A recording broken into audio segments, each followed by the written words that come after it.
Hi writers, welcome to week 2. Welcome to the advent of the almost spring equinox. How lucky are we to be able to move into springtime? We have this 1 year anniversary with COVID crazy, but it's all good. We're making adjustments, we're finding ways to get creative, we're accepting and inviting transitions into our life. I just wanted to make a video to go over some troubleshooting with questions that are popping up regarding how the class works. It's fully online, so I know it can be super stressful. Keep in mind that we are flexible. We can decide what due dates work for us. It really depends on what's going on in your life right now, and so just contact me if you have questions that are of a personal nature. Otherwise, you can post questions or concerns here in our little town hall. Anyone can help anyone and answer a question, and it's all good. So if you're not sure, I would research and read The Myth of Sisyphus by Albert Camus. You can see the image, and actually we're going to be reading that in about 5 weeks. But if you just want to do a Google image search, you will see someone pushing a ginormous boulder up a mountain, and that is the story of Sisyphus. He is doomed by the gods to push this boulder up the mountain, and guess what, folks? It rolls back down. That is his life. An eternity of rolling the boulder up the mountain, up and down. And the takeaway from this is all is well. All is well. And so if you're interested in that, seek it out. For what's happening with our course, we're following a similar pattern every single unit, and this is it, folks. For every single unit, we engage in a new genre. This first one is short story. We begin with discussions. In the discussions, your task is twofold. You are looking at content of short story, whether it's the theory behind short story and the structure, or whether it's the actual readings themselves, like Amy Tan's Fish Cheeks, or Jamaica Kincaid's Girl. So content, number one, we get content from our discussions. You also get skills. You're building on your skills. What are those skills? Engaging in the reading, actively reading, taking notes and annotating, drawing out quotes that stand out to you. You're practicing skills in those discussions, practicing citing those quotes in MLA formatting, digging deep into what the quote means for the story, connecting it to concepts of short story, theme, symbol, tone, setting. That's what we're doing in all of the discussions for every unit. We're bringing it back to the theory. We have the theory of writing, and then we have the actual practice. What does it look like when we actually apply it to a story? That's the first part of our unit. Second part is journal log. For every unit, you will engage in a journal log.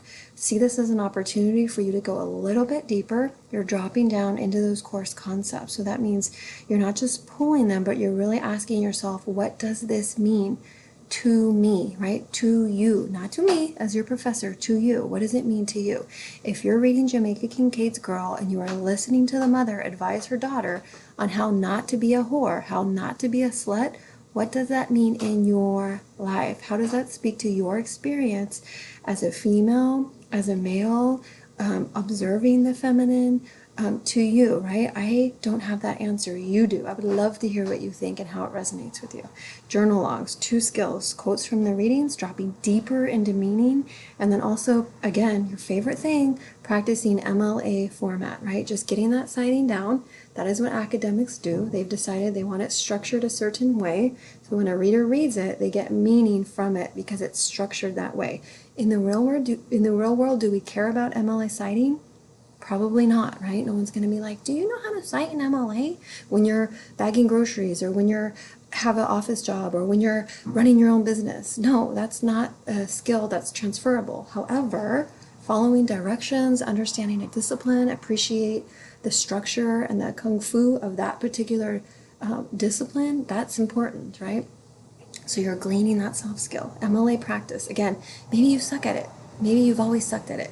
This is an opportunity to just get a little bit better at it, to build a little bit more confidence. Even if you just move just a little inch, that's growth, right? Again, coming back to this idea of springtime and things are going to be growing and flowers are going to be sprouting. That is also us, folks.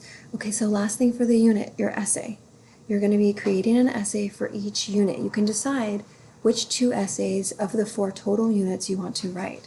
Right? An essay is an opportunity for you to enter into the big time arena where you're displaying your skills of thinking. What do you think? and structuring it in a way that is familiar. That 5-paragraph essay is always going to look the same, whether it's 10 pages long or whether it's a 20-page research paper. It has a beginning or an exposition. It opens up a universe. It talks about ideas in the center, that's your body, and then it shuts that universe and leaves your reader with something to ponder, something to think about. You go in not knowing what meaning is going to be made. That is your task as a writer. You're being asked to make meaning from what you see, offering evidence from your text. Right? So it sounds like a lot, but you do it every single day.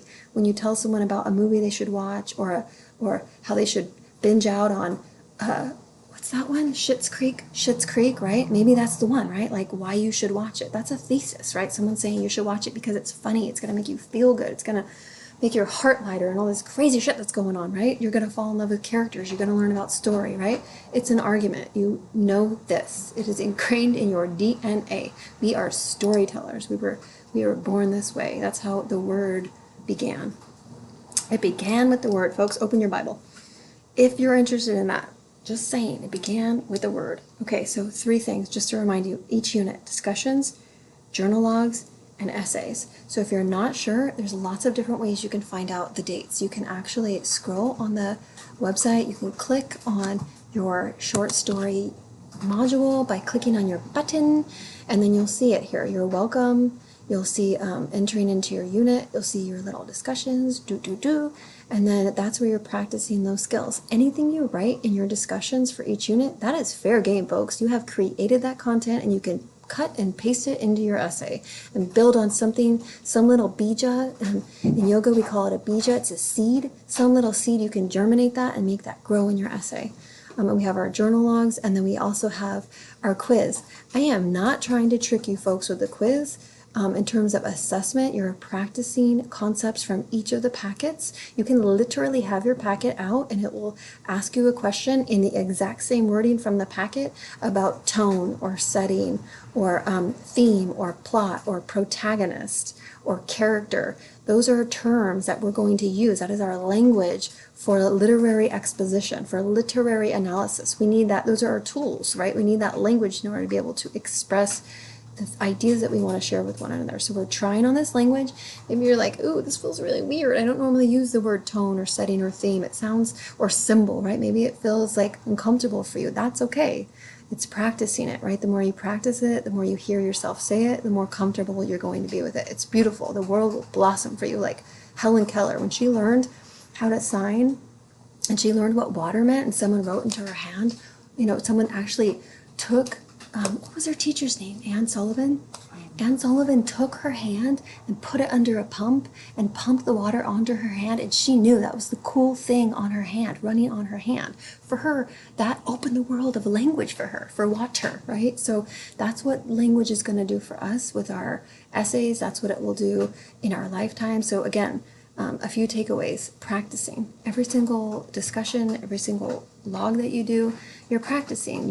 There's no mastery here, right? Unless you're Bruce Lee and you're taking this shit very seriously and you're committed to 10,000 hours during this 8 weeks, you're not going to reach mastery. If you want to do the 10,000 hours, I commend you for that. I would love to experience that with you. But if you're not doing that, it's okay. We're practicing. So that's what's happening. We've got our essay, we've got our quiz, we've got our journal. You can check out your due dates here. I noticed someone asked a question about when the essay was due. I just realized that the essay content was not published, so you couldn't see it. So I sincerely apologize for that. It's not due until the 24th, so there's next week. So you have plenty of time to brainstorm ideas and figure out if essay number 1 is going to be one of the ones you want to engage in. Keep in mind, you're only choosing 2 out of the 4 essays. So think about what matters to you. Do you want to write about short story? Do you want to write about poetry?